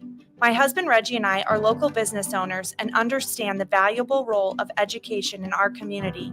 This is Carolyn Bosn, and I am asking for your vote on May 14th, paid for by Bosn for Legislature. Tune in to the Teammates Mentoring Hour each Wednesday from 6 to 7 p.m. on 93.7 The Ticket. Hear stories from the program started by Tom and Nancy Osborne and how it's changed mentors and mentees' lives and how you can be involved. The Teammates Mentoring Hour, Wednesday nights from 6 to 7 o'clock on 93.7 The Ticket and theticketfm.com. Buckle up and hang on. This is going to be a good one. The fans of Kansas Speedway know how to have a good time. One that celebrates fantastic finishes and family-friendly facilities. Trading paint. We got feuding and tailgating tradition. Burnouts, beer, and barbecue. Oh, it'll for sure be a good time, and you are all invited. NASCAR weekend at Kansas Speedway, May 4th and 5th. Get your tickets now at kansasspeedway.com. The Mill Coffee and Tea, formerly with only 4 Lincoln locations. Guess what? What? There's 5 Lincoln locations now. Oh my gosh. That's 25% more Lincoln locations than there used to be. Can you even imagine a world where there's only 4 Lincoln Mill locations? Feels like ages ago. We were all so young then. The Mill on 11th, located right alongside 93.7 The Ticket Studios, 1040 O Street. I'm Dave Osted. And I'm Ryan Osted. Every golfer will get value from being custom fit. The truth is, the higher handicappers will get more value from being custom fit than the low handicappers. It's changed so much since my dad started the business in 1963. We now have hundreds of thousands of dollars in technology, and we know exactly what the spin rate is, what the launch angle is. We encourage you to bring your current clubs in now, and we can compare it. And guys walk out of the store knowing that the purchase they just made is going to give them 21 more yards off the tee box. Play better, have fun, and shop Osted's. Get rid of pesky critters once and for all with Bats to Rats. Their expert team is here to help you reclaim your home. No more sleepless nights caused by crawling critters or flapping wings. Bats to Rats ensures a safe environment for every family member. Check the website at batstoRats.com for amazing offers. And if you mention this ad, you'll receive $10 off your initial inspection cost. Call Bats to Rats today at 402-781-8691. That's 402-781-8691. Bats to Rats. The Omaha Supernovas are back in action this Saturday, May 4th versus the Columbus Fury at Nationwide Arena in Columbus. The Mullen Motors pregame show with Derek Pearson and Renee Saunders starts at 5 p.m. with first serve at 6. Make sure to tune in to the next Ag Appraisal and Realty postgame show right after the match ends. Catch all the action on your flagship station, 93.7 The Ticket, and statewide on the Supernovas Radio Network. Problem gambling affects millions of Americans daily, of all ages and walks of life. If your loved one is struggling with addiction, contact Choices Treatment Center's 24-hour helpline at 402-476-2300. That's 402-476-2300.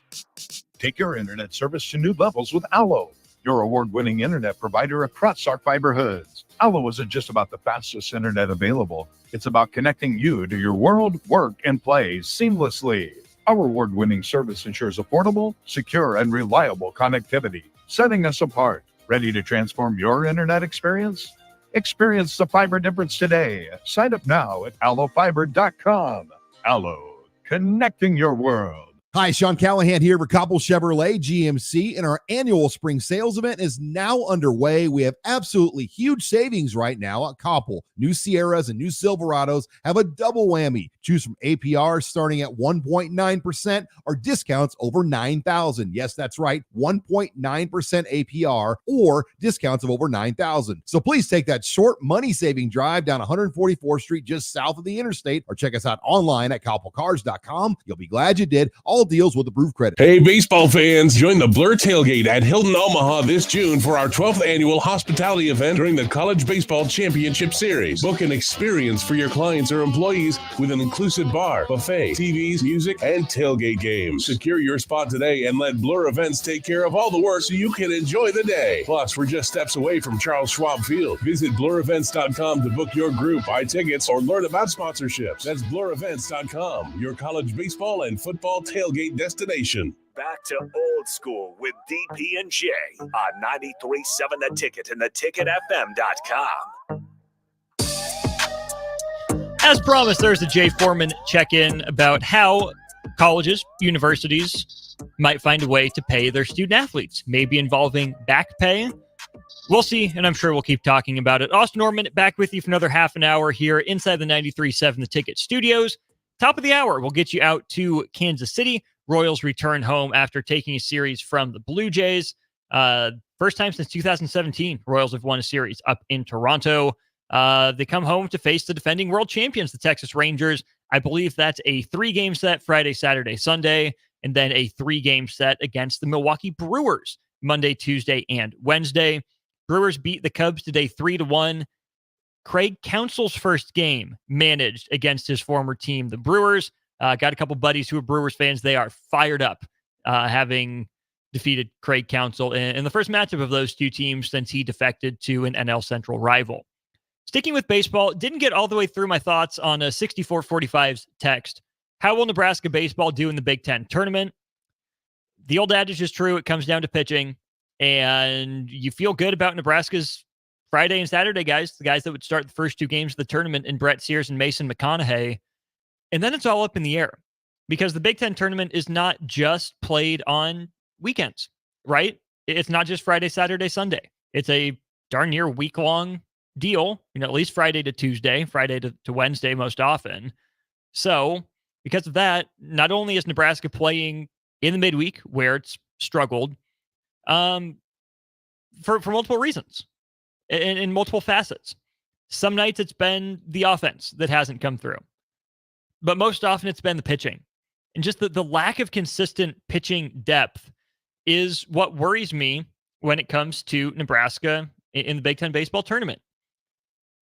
Sure, there are teams that are better at pitching in the Big Ten, some that are worse. I think Nebraska's offense can hang with pretty much any in the Big Ten. Yeah, it can get a little strikeout happy at times. It hasn't been clutch. We've noted that on this program and others. But you still feel really good about the depth of talent, of ability to get on base, to move a guy, of the buy-in to the team-based approach that Nebraska has up and down the lineup. I think there's a lot of capable hitters, a lot of capable defenders as well.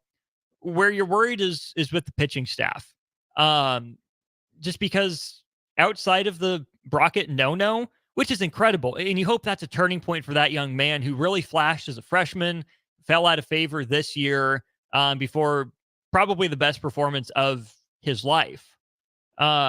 It's unfortunate that Nebraska hasn't been able to find not just a consistent midweek guy, but really a consistent Sunday guy either. Nebraska's bounced back and forth between a number of guys throughout the year. So if Nebraska doesn't even have its Sunday pitcher settled, makes it tough for me to believe they'll get their midweek guys settled. You see Creighton take the by committee approach that's worked well against Nebraska. That's what a lot of teams do in the midweek. They use it as opportunities for different guys to get on the bump, toss some pitches, see how they react to live action. Hasn't always been great for Nebraska. There have been some major blowups. There have been some mild successes. And then the outlier is the Brockett no-no, which absolutely incredible feat. 107 pitches in 9 innings, 12 strikeouts. Huge. 2 walks and an error are the only base runners. Obviously, none of the Wildcats of Kansas State to reach base came around to score in Nebraska's 8-0 win. I feel pretty good about Nebraska getting to the Big Ten semis, but I still think if Nebraska is going to win the Big Ten tournament, it's going to be out of the loser's bracket side. Would I be shocked if Nebraska goes in as the top overall seed in Omaha? No, I absolutely would not be. I think Nebraska should go into each of its 3 remaining conference series as the favorite, confident, ready to win. And Nebraska's handled Big Ten play pretty well, all things considered. You have the losing weekend against Rutgers. Otherwise, Nebraska's taking care of business. You get a road series at Minnesota. Starting tonight. Crowbait, you mentioned it. Brett Sears pitching tonight. It's a lock. Hope you knocked down some wood there, my friend. We feel very confident about what Brett Sears has done and what he brings to the table. Minnesota is not great right now. They are sitting near the bottom of the standings. They're 6-9 overall, currently fourth from last place. But it's baseball, right? Funny things can happen. Nebraska can't take Brett Sears pitching for granted. They have to go out, have a good game, win game one of the series, and put themselves in position to win it tomorrow. Started out on Friday. You look at Nebraska getting Indiana at home next weekend. That's big. Indiana right now tied with Nebraska. Very similar overall records, in fact. They're both 10-5 in conference. Nebraska is 28-15. Indiana is 25-18. So just a few games difference between those two teams, but they're tied in the conference standings. Purdue and Illinois play each other. Nebraska doesn't get either of those teams, and Nebraska's only a game back. So if Nebraska wants the overall top seed in the Big Ten tournament, it sweeps Minnesota and it sweeps Michigan State. Sparty right now just a game ahead of Minnesota. It's 7-8 in the conference, 19-22 overall. Below 500, only 9-7 at home. So if Nebraska wants the simplest path through to the semifinals and beyond, it sweeps its two road weekends and wins the series against Indiana at Haymarket Park. Minnesota and Michigan State both have RPIs at least in the hundreds, if not the 110s or 120s. Indiana is hovering between 60 and 75, last I checked. By far the stiffest test of the three remaining.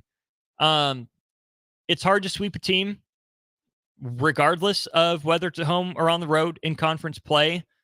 But if Nebraska wants to finally flex its muscle and say, we are here to be taken seriously, we are here as a legitimate player, Nebraska sweeps Minnesota, Nebraska beats South Dakota State, Nebraska takes 2 of 3 at least from Indiana, and then you put an exclamation mark on the regular season with the sweep of Michigan State. I'm not saying it's what's going to happen. I wouldn't put money on it. But if Nebraska really wants to reestablish itself as, hey, this is a team to be taken seriously in Omaha for the Big Ten tournament and to avoid a crappy draw in an NCAA regional, Nebraska's got to send a statement here over the next 3 weekends. Within the realm of possibility, now it's up to the team to go out and prove it. On the softball front, they are in action also at Minnesota. First pitch coming up here in just about 20 minutes or so. Husker softball in the middle of the pack, top of the middle of the pack in the Big Ten. They sit in 5th right now. They're 10-8. Minnesota is 12-8 in conference play. The Huskers 1 game better overall than the Golden Gophers. 27-21 are the Huskers. 26-22 are Minnesota.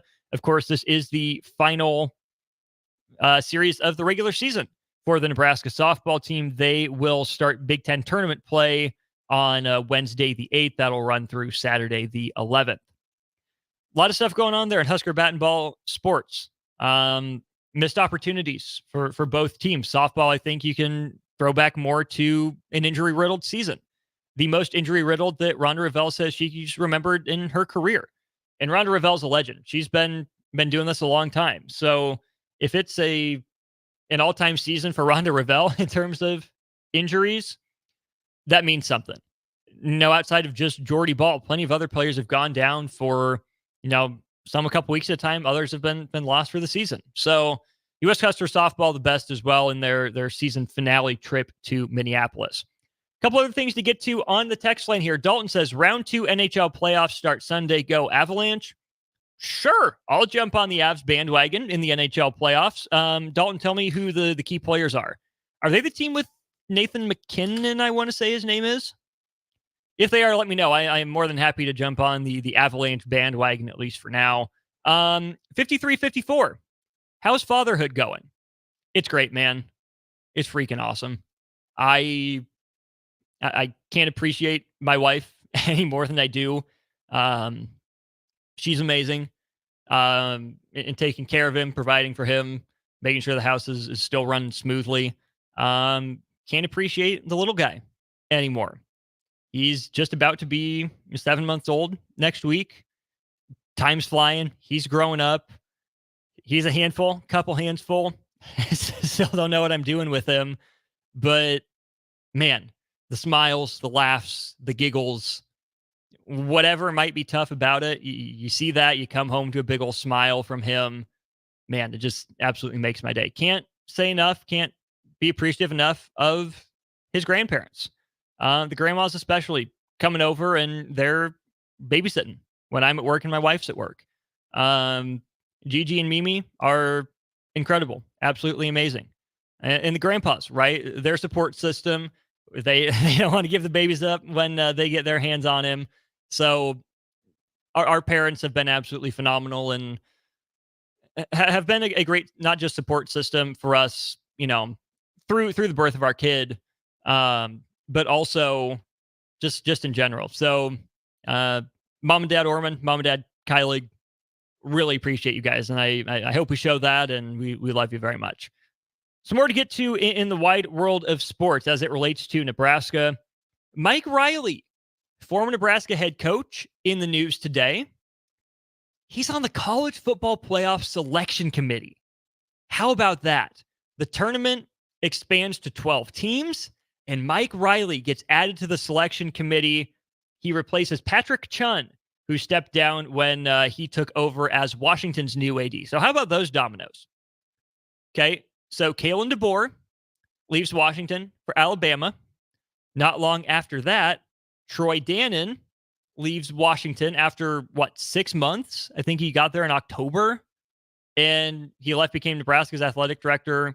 Was that last month? I think early last month or late March. He's not there very long. He comes to Nebraska. Patrick Chun was the athletic director at Washington State, who, of course, lost a lot of its power, lost its seat at the table with the dissolution or the coming dissolution of the Pac-12 conference. So Pat Chun jumps ship from Washington State to take over for Troy Dannon at Washington. Because of that transition, because of that move, he decides to step down off the college football playoff committee.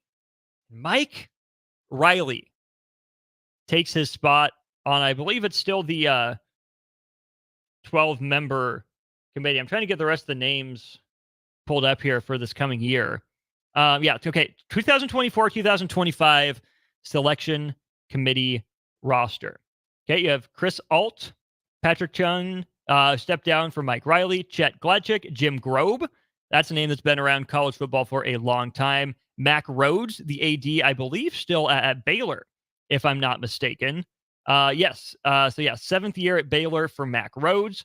He's on the committee. Gary Pinkel. How about that? Gary Pinkel, former Missouri head coach. You have Randall McDaniel. You have Ward Manuel still on the college football playoff selection committee for the 24-25 season. That's an interesting one to me.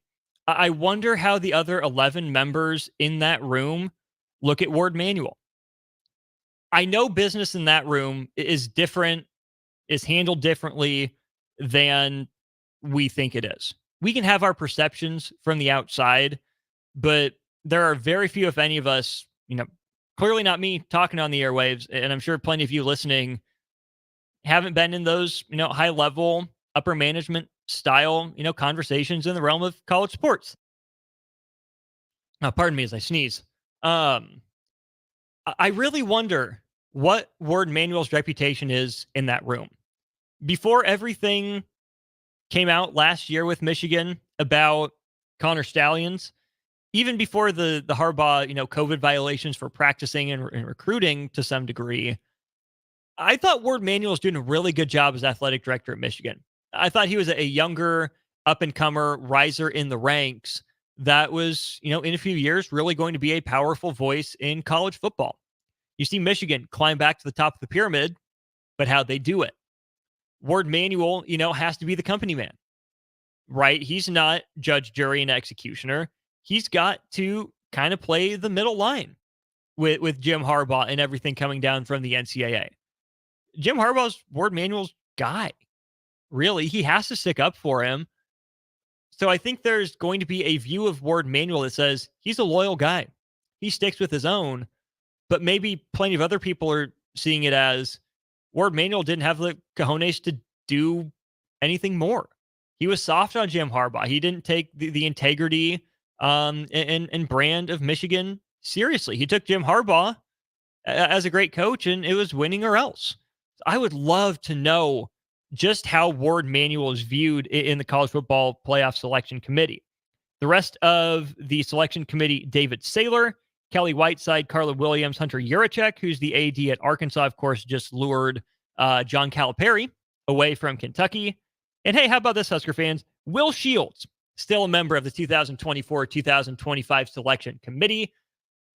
I assume since Will's not an athletic director for Nebraska, he can still be in the room and give a little bit of a stump speech for his former program, but still think that's probably a couple of years down the road. I know we just got done with spring ball, but how about this for the last segment of Old School for the week? Text in your Husker football record predictions to 402-464-5685, or you can comment on the stream, Facebook, YouTube, Twitch, or Twitter. Both of those options brought to you by our friends at Sartor Heyman Jewelers, just down the block from us at 12th and O. Husker football record predictions. We can go through it game by game to end out Old School when we get back. You're listening to Old School with DP and J. Download the mobile app and listen wherever you are on 93.7 The Ticket and theticketfm.com. Load up on meat and more this spring at the Mercado by Certified Piedmontese at 84th and Havelock. This week's special through May 7th is buy one, get one free on New York strips, limit 4 per visit. Also, $1 off all brands of honey. And don't forget about lunch on Fired Up Friday from 11 a.m. to 2 p.m. Locations at 84th and Havelock and 30th and Yankee Hill in Lincoln, or 168th and Maple in Omaha. Get to the Mercado today for the best meat in town. 93.7 The Ticket, Fox, KFXL weather. Brought to you by Bryant Air Conditioning, Heating, Electrical, and Plumbing. Your Lincoln forecast for today, we'll see decreasing clouds throughout the day. It'll be breezy too, with an afternoon high around 74. Tonight, showers and storms are likely, with a low around 48. And tomorrow, a few lingering showers and storms in the morning, then partly sunny skies for the afternoon with a high around 64. I'm meteorologist Kyle Tucker for 93.7 The Ticket and theticketfm.com. Hi everyone, Kendall Warnock, A1 Automotive in downtown Lincoln. Spring is here. Summer is fast approaching. With weddings, vacations, and weekend getaways on your mind, do not let car issues prevent you from getting where you need to be. Car problems shouldn't be something that you put up with. Let us get you back on the road in comfort and safety. We diagnose all makes and models from Porsches to Hondas, Toyotas, and Chevrolets. We fix a variety of issues with all of them with our talented techs and our experienced staff. A1 Automotive at 11th and L, downtown Lincoln, always honest answers. At Parkview Animal Hospital in Lincoln, it's not just a professional care that sets them apart, but their warm staff and state-of-the-art facilities. Whether it's for a routine checkup or a comprehensive medical procedure, at Parkview, your pet isn't just another number, but a valued member of their caring family. Visit them at pahlincoln.com today and in person just south of 14th and Pine Lake Road. Parkview Animal Hospital, your pet, our passion. For happier, healthier furry friends. Garage doors can be expensive. Are you keeping yours in the best condition possible? This is Cameron Hall with Doors Plus. Doors Plus is a locally owned business that prides itself on the fast, reliable, and friendly service. Doors Plus offers flexible scheduling so you can book an appointment that fits your busy day. My team and I will come out to your property, both commercial and residential, and provide you with the necessary information you need to make sure your garage door is in working and smooth condition. Give Doors Plus a call today at 402-590-5800 to book an appointment and learn more about our preventative maintenance plans. Doors Plus, garage doors, and more.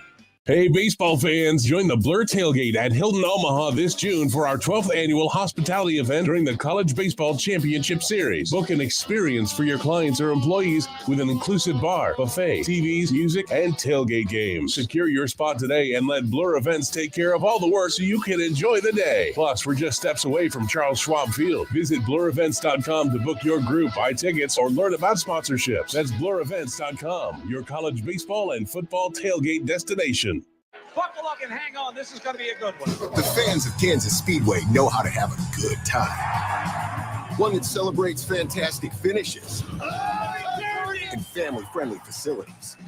Trading paint. We got feuding and tailgating tradition. Burnouts, beer, and barbecue. Oh, it'll for sure be a good time, and you are all invited. NASCAR weekend at Kansas Speedway, May 4th and 5th. Get your tickets now at kansasspeedway.com. Hey, Husker Nation, Matt Davison here with 1890. It's an exciting time to be a Husker fan, and to keep that momentum going, we need your help. Nebraska has always been a leader in college athletics, and we're doing the same through name, image, and likeness. NIL is a unique opportunity for every Husker fan to have a direct impact on the success of our programs. Through 1890, 100% of your contribution goes to the student athletes. So go to 1890nebraska.com, choose your sport, become a member, and help the Huskers recruit and retain the best. Go Big Red. Get rid of pesky critters once and for all with Bats to Rats. Their expert team is here to help you reclaim your home.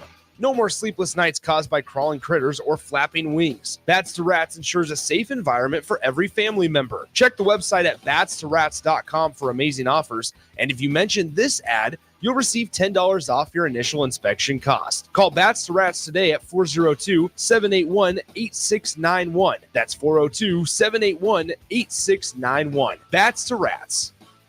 Hi, Sean Callahan here of HuskerOnline.com, inviting you to join us here on 93.7 The Ticket every Saturday morning now in our new time. We're on from 8 to 9 with the weekly Husker Online radio show. We'll give you the latest in recruiting. We'll talk about what's going on with both football, basketball, and we'll probably share a few stories from the inside. It's every Saturday morning right here on 93.7 The Ticket. It's the Husker Online radio show from 8 to 9 a.m. This is Bree Fansteel, local race car driver. Join me and James Rowland every Sunday at 7 p.m. for The Finish Line, where we discuss off-road, on-road, and sometimes next-to-the-road racing on 93.7 The Ticket and theticketfm.com.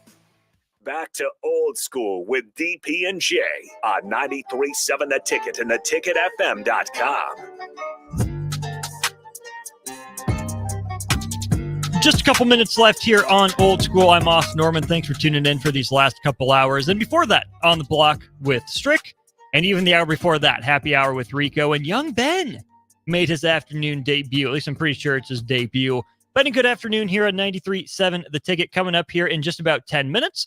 We'll send you out to Kansas City. The Royals hosting the Rangers. That'll be pregame at 6 o'clock and first pitch right around 6:40. Ask you for your Husker football record predictions here in this last segment. 0658, 5-7 or 6-6 until proven otherwise. Okay, sure, fair. Can't argue with that. Augie goes on a little bit more of a limb, saying we flop the record and go 8-4, then get a bowl game versus Texas A&M. How about that? If the bowl selection committee, whatever bowl it is, decides to pit Nebraska versus Texas A&M again, this state legitimately might write. And hey, don't forget, before we even get to football season, non-zero chance Nebraska could draw A&M in a regional. Scary thought. A&M has been really good this year. I think they've been top 5 pretty much all year. So if Nebraska draws A&M in a baseball regional this year, again, it's either because Nebraska got a crappy draw as a 2 seed, having to go down to College Station, or Nebraska really fell off and got a 3 seed. And then at that point, they really get what they deserve for missing some opportunities. Okay, Thunder Not Collins. I don't even know what the conversation is because I just hopped in, but 10-2 and a playoff berth. Okay, sure. I'm on board with that. Likely? No. Possible? In the words of Kevin Garnett, anything is possible. Augie backs up his bowl prediction by saying, we will get them. Do you mean we will draw them or we will beat them from the Nebraska standpoint? Nebraska 1-1 against A&M in basketball. Women won. I covered that game up in Corvallis. Had a blast doing that. Men, of course, lost in Memphis just earlier that night. So, hey, maybe we do need a rubber match between those two universities. See who truly is the superior program. Nebraska wins. Does it get Trev Alberts back? No, kidding. I don't want to start that. He made his choice. He made his money. Thanks for everything you did here, Trev. It has been a great afternoon, made even greater by the fact that Iowa is pursuing a quarterback with the last name Booty out of the transfer portal. How about that? Iowa going after Oklahoma transfer General Booty. He's been in contact with Iowa really since entering the transfer portal. Only 2 appearances in his 2 years at Oklahoma. But at his junior college in 2021, he led the entirety of junior college in pass completions, attempts, and passing yards. So, hey, that's one to monitor. Of course, Cade McNamara coming back for Iowa. Do they add a quarterback with the last name Booty? That would be incredible. It's been a great afternoon here on 93.7 The Ticket. I'm done for the day. Be back with you tomorrow morning running the board for our Great Ticket Weekend shows on Saturday. Thank you all for listening. Thank you, Text Line, for your help. Thank you, Sartor Heyman. Thank you to the Mercado by Certified Piedmontese. All our other great sponsors here at 93.7 The Ticket. Talk to you later.